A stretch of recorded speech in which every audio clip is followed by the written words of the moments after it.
Good day, everyone. I am the last reporter for Republic Act 544. Article 4 Enforcement of Act and Penal Provision.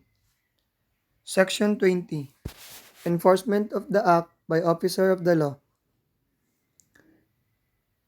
Section 20 It shall be the duty of all duly consecuted law officer of the national, provincial, city, and municipality governments or any political subdivision to enforce the provision of this act and to prosecute any person violating the same. Section 21. Registration required.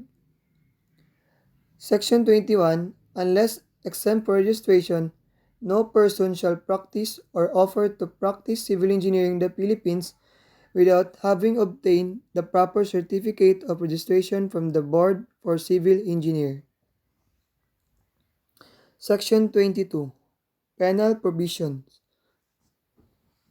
Any person who shall practice or offer to practice civil engineering in the Philippines without being registered in accordance with the provision of this act or any person presenting or attempting to use as his own the certificate of registration or a registered civil engineer or any person who shall give any false or forged evidence of any kind to the board or any person who shall impersonate any registrant, civil engineer, or different name, or any person who shall attempt to use a revoked or suspended certificate of registration, or any person who shall use in connection with his name or otherwise assume, use or advertise any title or description tending to convey the impression that he is a civil engineer without holding a valid certificate or of registration, or any person who shall violate of any of the provision of this act shall be guilty of a misdemeanor and shall, upon conviction by sentence to fine of not less than 500 pesos, no more than 2,000 pesos, or to suffer imprisonment for a period of not less than 6 months, no, not more than 1 year, or both, in the discretion of the court. Section 23. Preparation of plans and supervisions of construction by a registered CE. It shall be unlawful for any person to order or otherwise cause the construction, reconstruction, or alteration of any building or structure intended for public gathering or assembly such as theaters, cinematographs, stadia, churches, or structure of like nature, and any other engineering structure mentioned in Section 2 of this Act, unless the design, plans, and specification of the same have been prepared under the responsible change of and signed and sealed by a registered civil engineer, and unless the construction, reconstruction, or alteration thereof are executed under the responsible change and direct supervision of a civil engineer. Plans and designs of structure must be approved as provided by law or ordinance of a city, province, or municipality where the said structure is to be constructed. Section 24.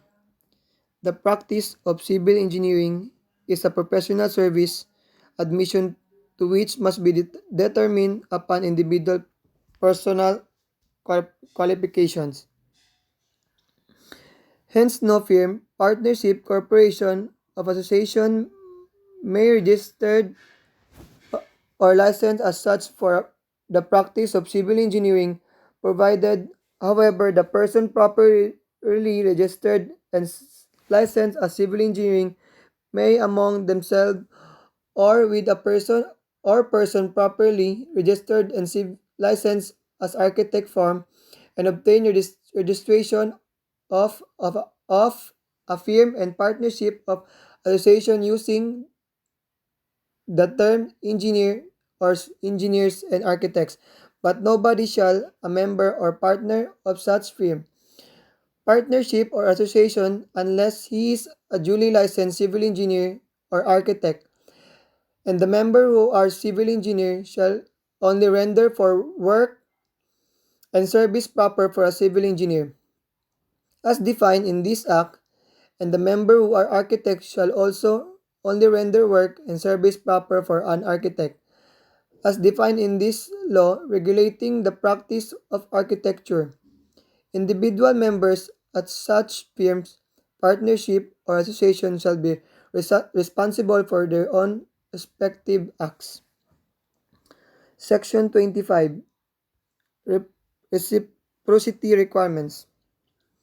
Reciprocity requirements: no person is not set is not a citizen of the Philippines at the time he is applied to take the examination shall be allowed to take it unless he can prove in the manner provided by the rules of court that, by the specific provision of law, the country of which he is a citizen, subject, or a national either admits citizens of the Philippines to the practice of the same professions without restriction or allows them to practice it after an examination on terms of strict absolute equality with citizens, subject, or national of the country concerned, including the unconditional recognition of degrees issued by Institute of Learning duly recognized from the purpose by Government of the Philippines, provided that he is not citizens of the Philippines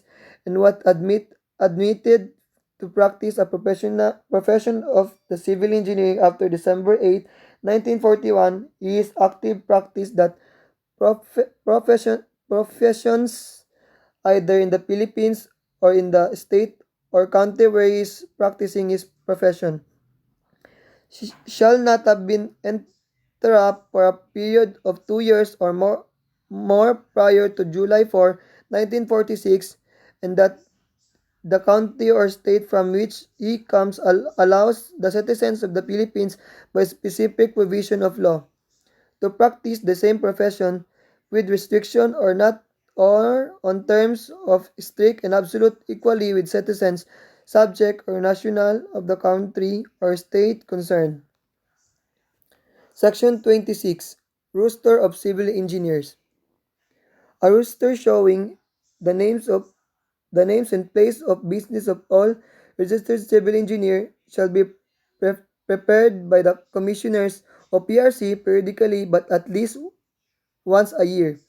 Copies of this roster shall be placed on file that PRC and furnished to all departments heads, mayor of all chartered sites, to the director of public works, to such other bureaus, governments, or agency and municipal and provincial authorities as may be deemed necessary and and to the public upon request.